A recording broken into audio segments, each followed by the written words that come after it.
Assalamualaikum, halo Bundas Bundis, welcome back to my YouTube channel. Gimana kabar Bundas Bundis? Semoga sehat selalu nggih Bun, dimudahkan urusannya dan dilancarkan rezekinya. Amin ya robbal alamin. Di tengah terik cuaca hot potato alias panas entang-entang jam 1 siang ya Bun, aku ikut ibuku untuk panen sayur sawi dan juga tomat. Seperti yang bundas-bundis lihat, sawi ini gede-gede ya Bun, seger asli ini. Berhubung ini tuh di siang hari ya dia itu yang lemprek koyo awak dhewe lek di siang hari koyo ngene di bawah terik sinar matahari lah yang ngemprek to Bun, iki asine seger. Nah, alhamdulillah ini yang berapa minggu yang lalu aku pernah upload short sawi yang masih kecil-kecil. Nah, ini Bun ya, sudah waktunya untuk panen wis gede-gede. Sebenarnya sawi itu geradakan ya Bun, maksudnya kalau sudah waktunya panen gendang telat dipanen nanti akan tua. Bawah itu kadang muncul batang bagian bawah itu muncul warna-warna agak ungu gitu. Nah, itu kata ibuku itu menandakan dia sudah tua, atau kadang muncul bunga di tengah warna kuning.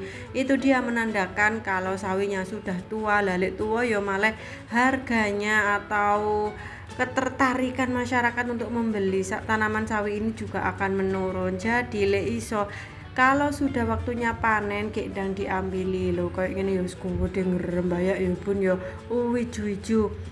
Tapi kelemahan ya Bun ini itu kalah karo kewan apa mabur-mabur belalang tak apa ya sing nggarai menclok di daun, akhirnya membuat motif batik, tapi motif apa bolong-bolong karena diencloki belalang atau hewan lain sing menclok di daunnya. Nah, berhubung ini ibu itu tidak dijual di pasar ya Bun, tapi dioper atau disuplai di toko-toko kelontong atau ya toko-toko kelontong ngono ya Bun ya, atau bakul seblak. Biasanya itu pesen, Bu nanti saya minta dikirimin deh sawi berapa ikat gitu. Nah, di rumahku itu sudah apa ya wis trending ngono ya Bun ya, masih ning desa itu sudah trending wis cara untuk sistem delivery order ngono lho Bun ya.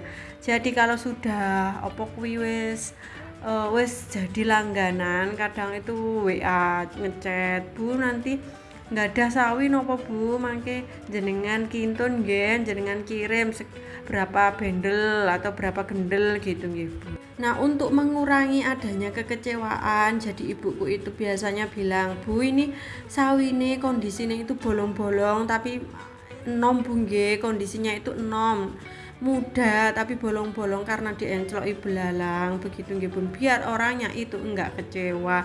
Dan alhamdulillah kata orang-orang sawinya ibuku itu meskipun sudah seharian tidak dikum air itu masih seger nggih Bun.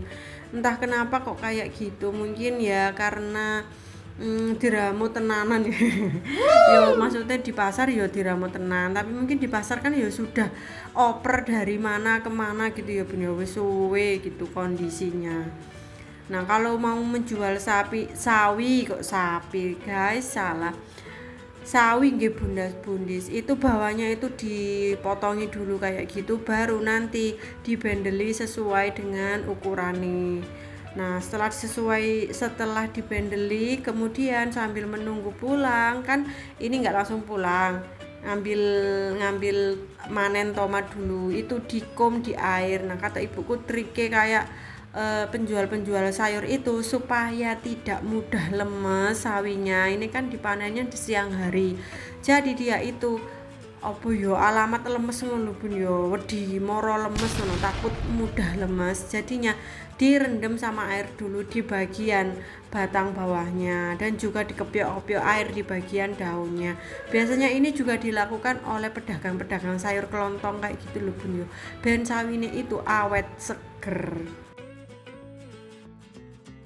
Dibendeli sesuai ukuran. Nah, di sini itu ibuku dipesennya yang satu bendelnya 2000, jadi dibendeli 2000 rupiah pakai sekitar apa ya, sekitar 3 wit ngono ya Bun ya, sekitar 3 wit itu apa, 3 tanaman gitu, 3 tanaman sawi dibendel pakai karet jadi satu, itu 2.000. Nanti terserah orangnya mau dijual berapa, pokoknya ibuku tidak sistem titip nggih Bun kalau sawi, pokoknya orangnya pesen berapa ya wis ditaruh gitu.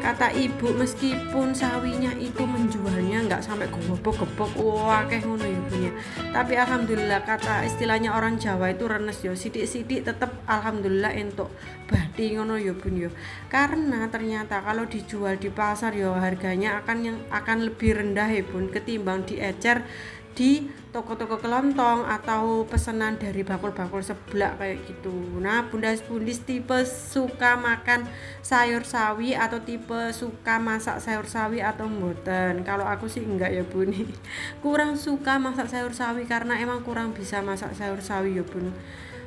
Pernah beberapa kali masak sayur sawi itu mesti pahit gitu loh bun rasanya, meskipun sudah tak tumis pakai kecap. Katanya ibu, sawi itu tipenya jangan dimasak terlalu matang, karena kalau dimasak terlalu matang nanti rasanya itu akan pahit. Nah ini yo bun, penampakannya cak bendel 2.000 ya koyo iku mang, dibendeli kira-kira 3 tangkai.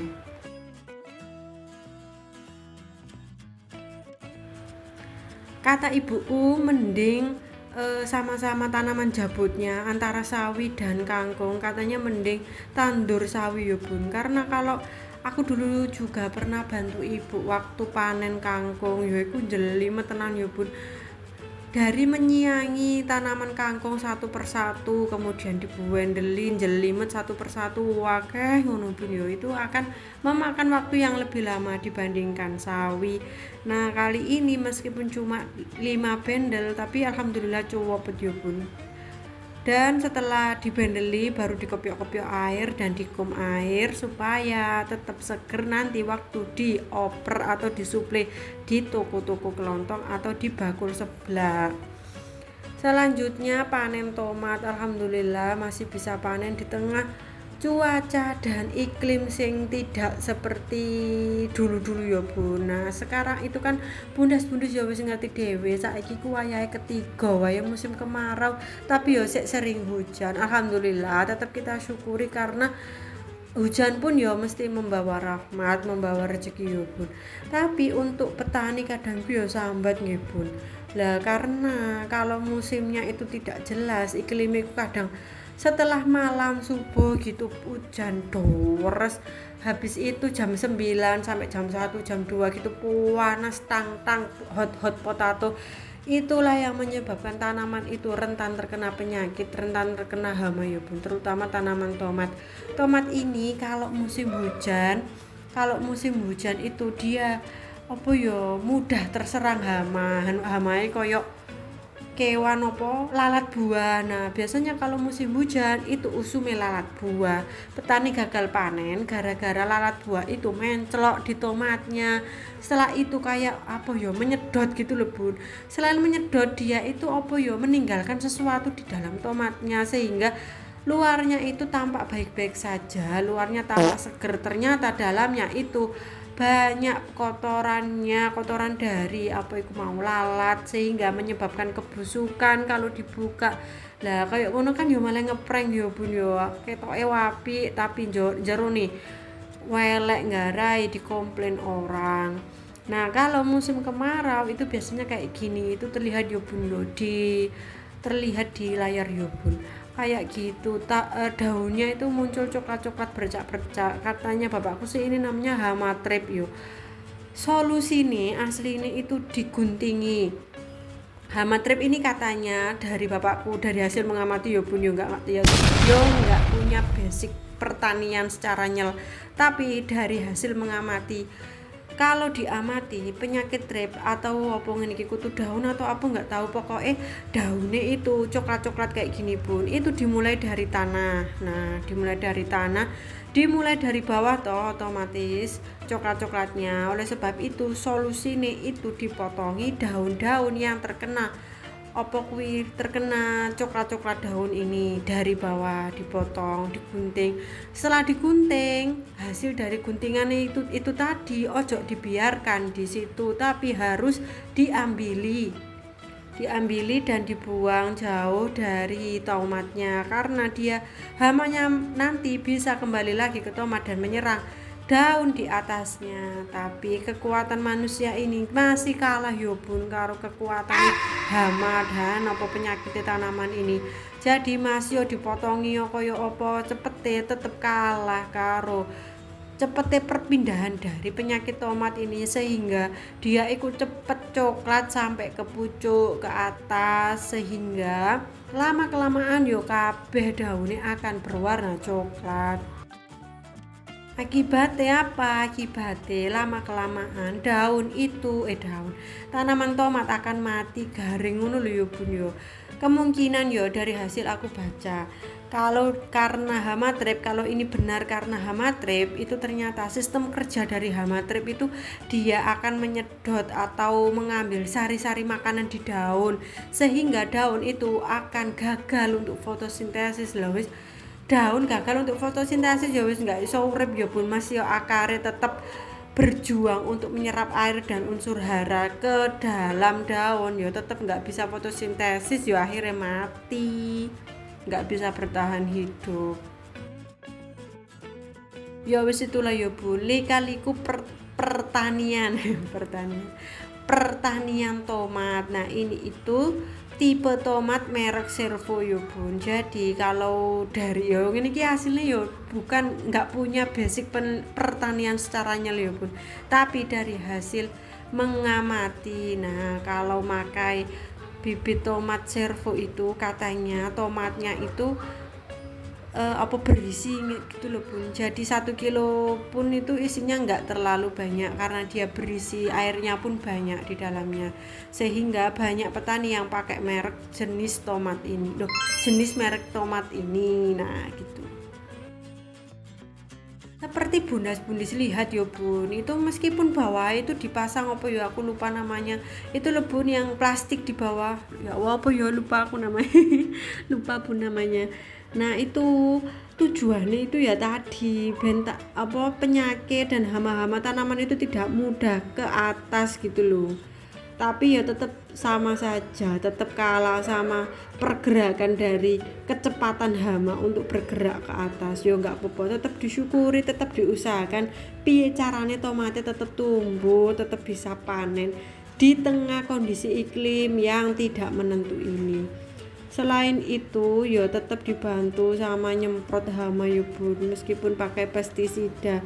Oleh sebab itu bundas-bundis sekarang itu kan zamannya yo wis akeh orang-orang petani pakai pestisida. Jadi saranku kepada bundas-bundis untuk tetap dicuci bersih yo, curane dicuci bersih yo bun, kalau membeli sayur-sayuran di pasar atau di toko-toko kelontong.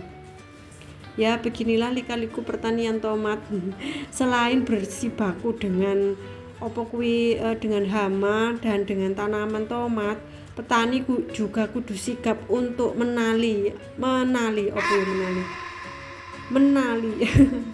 menali batang dari tomat supaya tidak sengklek. Kalau sengklek kan kaboten tomat ya bun, karena Servo ini kan jenis tomat yang berat, supaya tidak kaboten. Kalau kaboten nanti poklek nggak sido, tua otomatis nggak jadi panen. Ya sekian dulu nggih bundas-bundis, sudah di ujung video. Terima kasih yang sudah menonton sampai akhir.